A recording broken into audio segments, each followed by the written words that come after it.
yéen kaay yeeg Mamadou Mouhamed Ndiaye. jërë ngeen jëf yoon wi gën a gaaw ngir dem yowmal xiyam bu dul autoroute à péage bi sorewu ko péage à mort noonu la ko l'observateur xëy tuddee moom autoroute à péage bi bil yéen kaay bi autoroute à péage bi li fii faatu ci accident jéggi na dayoo ne bu yàggu rek la fa benn xale bu góor bu ñu naan Xaadim Fall faatu ñu koy jooy noppeeguñu juróom-ñeenti fan ci weeru mars la woon keroog samedi ñu yeewu rek dégg ne am na keneen ku fa accidenté ba faatu ca l'observateur nañu bakkan boobee ca rot mooy bakkan bi mujjee rot ci tali bi Papis Baba Mbaalo la ne woon artiste ci groupe Gelongal ñàkki lumière ak autoroute à péage bu amul benn contrôle moo waral guddik àjjuma jàpp samedi Papis bu Gelongal faatu ci autoroute à péage bi aéroport la demoon jëli ji rakkam Moussa bi ñuy ñibbisi autoroute à péage bi la ndëm kurus ay nag jekk-jekk ne bañaax ci seen kaw ñu koy moytu fa la seen oto daanoo Papis jaare ca faatu l'observateur nañu tey nag dugguleet ay nit di accidenté ci autoroute péage bi ba di ci faatu autoroute à péage boobee jëf ju ñaaw jafay xew l'observateur nañu moo waral am na collectif goo xam ne taxawal nañu ko ci njiital député ba woon di Oumar Sy collectif ba dafay dajale mbooleem ñi àndul ci li am ci autoroute à péage bi dinañu dem saisir procureur de la république ci mbir yi te xeex ba nag duñu ci wéet ne yéenekaay bi xamal nañu ne avocat bii di maître Assane Dioma Ndiaye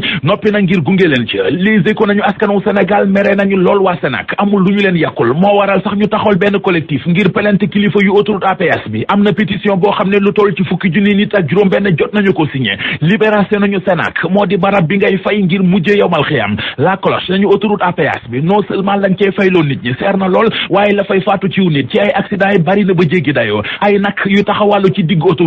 autoroute bi boo fa jaaree guddi da ngay lëndëmtu ba na ngay yeggee Papis Gelongal mi ci faatu keroog mooy ki mujjee loru ci càggante gi am ci autoroute à péage bi nee nañu ay nag yu newoon ci autoroute bi moo waral accident bi enquête nañu péage de la mort soleil national nañu ci lu yàggatul dara danañu éclairer autoroute bi def fay lampe ba mu leer naññe Didier Payex na mi directeur opération bu autoroute bi moo ko xamle direct info mel ne ku naan ñu accam médecin après l'enterrement bàyyi ba ñuy accidenté ñiy faatu ci autoroute à péage bi ñuy soog a wax waxi éclairage Gérard Sénac mi moom péage bi Cheikh Jirim Seck mi ngi koy laaj ci yéenekaay bii di direct info ndax càggante gi mu def ci autoroute à péage bi ñeme na ko def ci am réewum di France sa autoroute bi wute ki armel Maodo Malick Mbaye ne ko Gérard lu ëpp tuuru déegi doy na dik jug na division investigation criminelle libération nañu la ko yëkkati mooy xool ak a càmbar njut njaaj ga ñuy wax ca SAR mu di société africaine de raffinage kër gii di Locafrique ñu koy dégg ci mbir mi boobu ba léegi yéenekaay bi nee nañu bañu ci dara xeex ba yóbbu na ko ba ci Londar ñu dellu si Dakar wax ci la Sénégal mi ñu xamal ne Ousmane Sonko ak neexi tubaab Abdoul Mbaye gàntal nañu loxo bi njiitu réew mi Macky Sall tàllal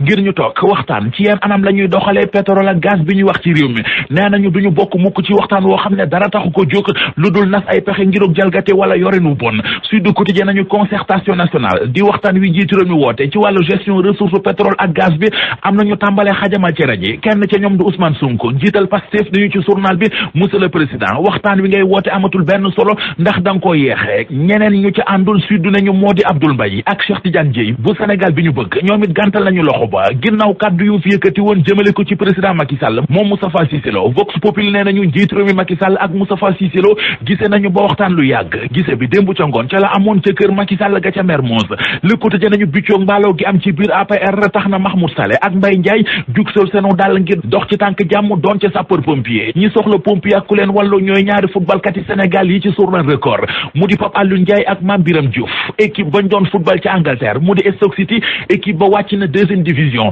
ñaari footballkat yi Sénégal yooyee mu di Pape Alioune Ndiaye ak Mame Biram Diouf xanaa luy doon seen ëllëg lii la record xëy di laaj beneen laaj moo di ndax Rocky Balboa dina suurati Bombardier L'Observateur nañu ñoom ñaar mu di Bombardier ak Rocky Balboa seen combat ba bëre nañu ko waaye Rocky Balboa dootu ko defati ndax Bombardier da koo dóor ba muy bëgg a dee da koo tim di ko dóor ba waaji di naaj des ba léegi ci L'Observateur ak benn professeur bu ñu ne dañu ko jàpp ci diwaanu Jolof fanweeri saakoy gerte ak ñett yu ñu ne da koo sàcc moom la ñu ko jàppee source a nañu waaji ab jàngalekat la ci école franco arabe bu nekk ca daara ba ñu ko jàppee bu yóbbu ko gendarmerie ca gendarmerie ba la xam. waaw turandoo karo bu baax nu muy mel. soo jëndee karo yu baax